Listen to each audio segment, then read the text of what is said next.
आज बीजेपी हमसे कह रही है कि तुम आई लव मोहम्मद सल्लल्लाहु अलैहि वसल्लम का पोस्टर नहीं उठा सकते। टीपू सुल्तान ने अपनी जान को गंवा दिया अंग्रेजों से लड़ते हुए। ये जितने हमारे बुजुर्ग थे सब आशिक रसूल सल्लल्लाहु अलैहि वसल्लम थे, एक से एक बड़ा आशिक रसूल था। और आज हमको कह रहे हैं कि तुम आई लव मोहम्मद का पोस्टर नहीं उठा सकते। मोटर यकीनन जेल को गए थे जब वो कांग्रेस के मेंबर थे, आरएसएस को नहीं बनाया गया था। और हेगडेवर जेल को क्यों गए थे? ये बीजेपी के लोग बोलते कि महात्मा गांधी ने खिलाफत मूवमेंट चलाया। अरे दीवाने, हेगडेवर तो खिलाफत मूवमेंट की ताईद में भाषण देकर जेल को गया था। और फिर गांधी ने कहा था कि जो जेल को जाएगा वो वकील नहीं ठहराएगा। तो हेगडेवर ने गांधी के हुक्म की खिलाफ वर्जी की, वकील को खड़ाया। और आपको जानकर ताज्जुब होगा, हंसना नहीं मैं जो कहूंगा, कोई जेल से जब निकलता है तो हेगडेवर का 12 किलो वजन बढ़ गया था। 12 किलो। मालूम हुआ कि जेलर से दोस्ती कर दिए तो जेलर इनका सैया बन चुका था। कपड़े छोटे हो गए। और मोदी जी बोलते हम आरएसएस ने बड़ा किया। अच्छा, देश में नमक का सत्याग्रह हुआ था, आरएसएस ने कहा नहीं हिस्सा लेंगे, हेगडेवर हिस्सा लिए। और उनकी जीवनी किताब में कोई लिखता है, उन्हीं का आदमी, कि हेगडेवर इसीलिए हिस्सा लिए ताकि वो लोग अवाम को, जनता को आरएसएस पे लाना चाहते थे। देश ने फैसला किया क्विट इंडिया मूवमेंट, अंग्रेज भारत छोड़ो। तो कौन थे श्यामा प्रसाद मुखर्जी? बताओ मोदी, जो फजलुल हक के साथ डिप्टी चीफ मिनिस्टर थे, जिस तरह तेजस्वी नीतीश कुमार के साथ थे, बाद में दोनों में तलाक हो गया। क्यों हो गया नहीं मालूम। श्यामा प्रसाद मुखर्जी, पूरा देश बोल रहा अंग्रेज छोड़ो, श्यामा प्रसाद मुखर्जी बोल रहे नहीं अंग्रेज रहो। उस पर नहीं बोलेंगे। जब हमने तिरंगा दिया तो आरएसएस की किताब ऑर्गेनाइजर ने लिखा कि हम 3 रंग को मनहूस मानते हैं। ये ऑर्गेनाइजर मैगजीन ने लिखा कि भारत का तिरंगे में 3 रंग मनहूस होता है। बताओ मोदी जी, कितने बातें करूं मैं आपकी तंजीम के बारे में, मगर आरएसएस की तारीफ में मोदी जी बोलते हैं मेरे भाई, आरएसएस ने इस देश की आजादी के लिए कुछ नहीं किया, अंग्रेजों से मिलकर काम किया। और ये तारीख गवाह है। मगर आज आकर नेशनलिज्म का हमको बताते हैं, हुब्बुल वतनी का दर्स बीजेपी आरएसएस हमको बताती है। अरे ये देश से हमको इतनी मोहब्बत थी और है और रहेगी कि हमारे बुजुर्ग जिनको गिरफ्तार किया गया था, मौजूदा सऊदी अरेबिया से माल्टा की जेल को लेकर गए थे, माल्टा की जेल को लेकर गए थे।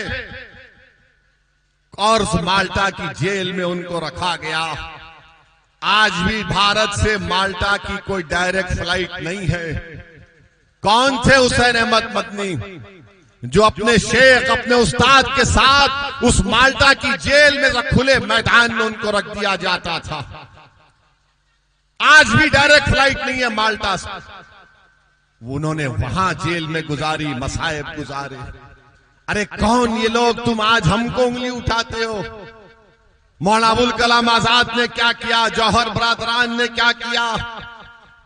बताओ मेरे अजीज दोस्तों और बुजुर्गों, ये हमारे बुजुर्ग थे, हमारे अकाबरीन थे, जिन्होंने इस देश को आजाद करवाया। आज उसी देश में आज बीजेपी हमसे कह रही है कि तुम आई लव मोहम्मद सल्लल्लाहु अलैहि वसल्लम का पोस्टर नहीं उठा सकते। टीपू सुल्तान ने अपनी जान को गंवा दिया अंग्रेजों से लड़ते हुए। ये जितने हमारे बुजुर्ग थे सब आशिक रसूल सल्लल्लाहु अलैहि वसल्लम थे, एक से एक बड़ा आशिक रसूल था।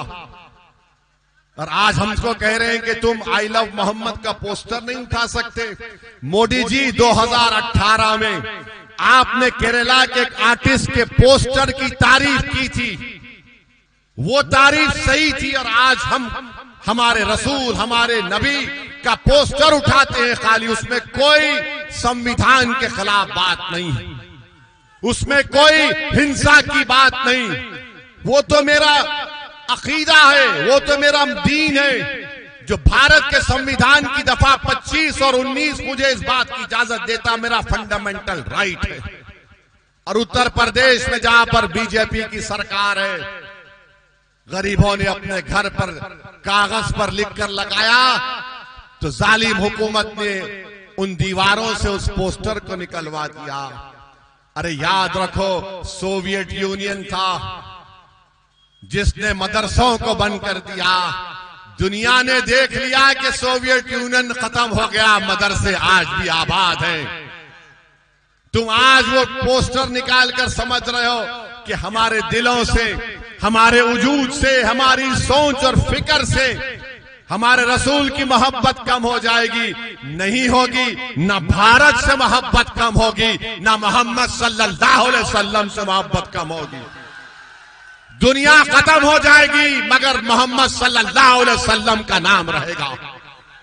मेरे अजीज दोस्तों और बुजुर्गों, मैं आपको बताने आया हूं कि ही बीजेपी ने नीतीश कुमार के साथ मिलकर, चिराग पासवान के साथ मिलकर, कुशवाहा साहब के साथ मिलकर, चंद्रबाबू नायडू के साथ मिलकर, कुमारस्वामी के साथ मिलकर एक ऐसा काला कानून बनवाया, वक्फ का काला कानून। और उस कानून के जरिए बीजेपी, आरएसएस, नीतीश कुमार जिस जमीन का मालिक, जिस मस्जिद का मालिक, जिस दरगाह का मालिक, जिस खानखा का मालिक अल्लाह है, ऐसे कानून से उसको छीनना चाहते हैं। भारत की पार्लियामेंट गवाह है कि हमने जब कानून को भारत की पार्लियामेंट में लाया गया, दोनों मर्तबा मैंने भारत के संविधान का, सुप्रीम कोर्ट के फैसलों का हवाला देकर उस वक्फ तरमीमी कानून की कानूनी दलाइल को सामने रखकर उसकी धज्जियां उड़ाई और मोदी के आंख में डालकर कहा, यह कानून को मैं फाड़ता हूं, यह भारत के संविधान के खिलाफ है। मेरे अजीज दोस्तों और बुजुर्गों, हम एक ऐसे माहौल में हैं, मैं आपसे अपील कर रहा हूं कि अपने के कोर्ट का सही इस्तेमाल करिए। हमको इन ताकतों को हराना है जो भारत को कमजोर करना चाहते हैं, जो भारत के संविधान को कमजोर करना चाहते हैं। मेरे अजीज दोस्तों और बुजुर्गों, सोचिए थोड़ी देर के लिए, ये लड़ाई जो ओवैसी और अख्तरुल ईमान लड़ रहे हैं, ये इन नौजवानों की लड़ाई लड़ रहे हैं।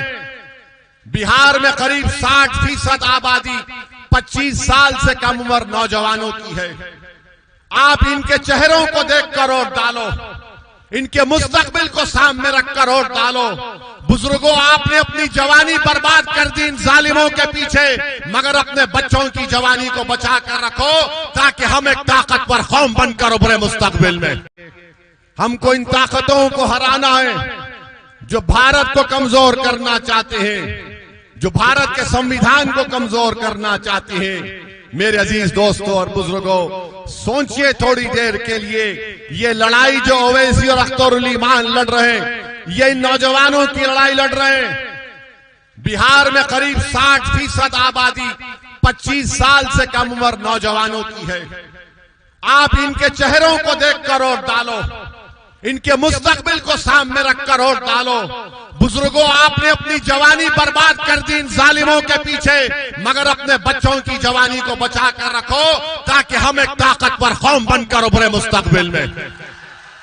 नौजवानों, तुम्हारी भी जिम्मेदारी है कि अपने के कोर्ट का सही इस्तेमाल करो।